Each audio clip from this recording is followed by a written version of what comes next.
Hi hello friends, welcome to simply super YouTube channel. మనం ఈరోజు సంక్రాంతి కాలంగా వచ్చినటువంటి రాజాసాబ్ మూవీ రివ్యూ అయితే చూద్దాము. ఈ మూవీ మారుతి గారి డైరెక్షన్స్లో వచ్చింది. మారుతి గారు అంటే ఒక ప్రేమ కథా చిత్రం, అంటే హర్రర్ కామెడీ ఎలిమెంట్స్ని ఈ డైరెక్టర్ గారు తెరకెక్కించే విధానం మనకందరికీ తెలుసు. చాలా సూపర్గా ట్యాకిల్ చేస్తారు, చాలా సూపర్గా ఈ డైరెక్టర్ గారు అయితే హ్యాండిల్ చేస్తారని మనకందరికీ తెలిసిందే.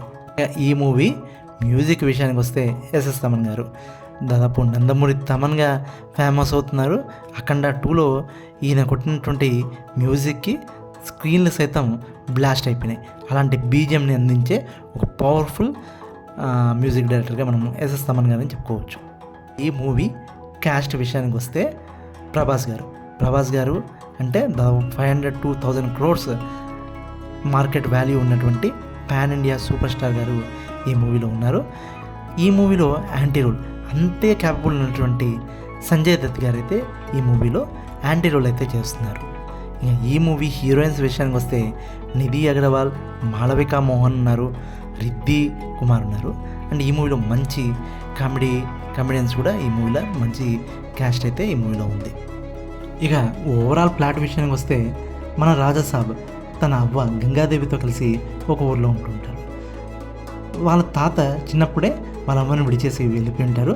తన తాతను రాజాసాబ్ గారు కలిశాడా లేదా, రాజాసాబ్ గారు తన తాతని ఎలా కలిశాడనేది ప్లాట్ కిందనే ఈ మొత్తం స్టోరీ లైన్ అయితే జరుగుతూ ఉంటుంది.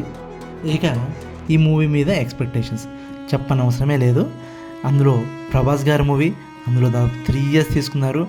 మారుతి డైరెక్షన్లో వస్తున్నటువంటి మూవీ, తమన్ గారి మ్యూజిక్ అండ్ స్టార్ కాస్టింగ్తో వచ్చినటువంటి మూవీ అంటే ప్రతి ఒక్కరి ఎక్స్పెక్టేషన్స్ హైగానే ఉన్నాయి ఈ మూవీ మీద.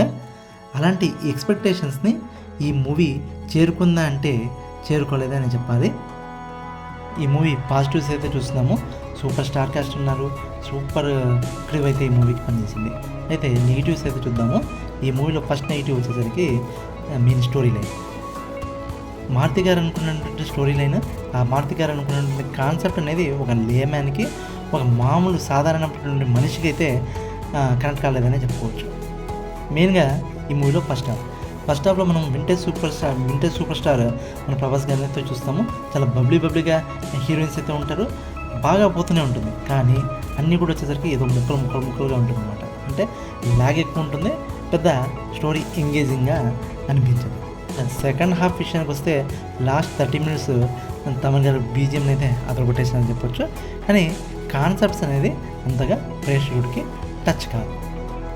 ఒక మెయిన్ నెగిటివ్ ఏమంటే ప్రతి ఒక్కరు ట్రైలర్ చూశాడు, ప్రతి ఒక్కరు ట్రైలర్కి కనెక్ట్ అయిపోయాడు, ప్రతి ఒక్కరు సినిమాని ఇలా ఉంటుంది అలా ఉంటుంది ఎక్స్పెక్టేషన్ తీసుకుని వేసాడు. అలా ఈ మూవీలో కూర్చున్నాక మనకు ఓల్డ్ ప్రభాస్ గారు కనిపించకపోవడము, లేకపోతే ట్రైలర్లో ఉన్నటువంటి సీన్స్ కనపడదు.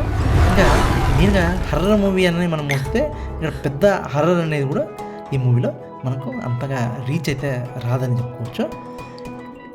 యాజ్ యూజువల్ ప్రభాస్ గారు అయితే ఇచ్చిపడేశారు. అలానే హీరోయిన్స్ అయితే వాళ్ళు చేయాల్సినటువంటి అన్నీ చేశారు. ఇంకా ప్రతి క్యారెక్టర్ కూడా సినిమాలు అయితే ఇన్వాల్వ్ అయిపోయారు. ఈ మూవీ అయితే ఖచ్చితంగా చెప్పవచ్చు 1 time వాచబుల్ మూవీ. చాలా హ్యాపీగా ఫ్యామిలీతో పోవచ్చు, ఫ్యామిలీతో కూర్చునేసి ఈ మూవీ హ్యాపీగా 1 time అయితే థియేటర్స్లో ఎంజాయ్ చేయొచ్చు. Thank you all.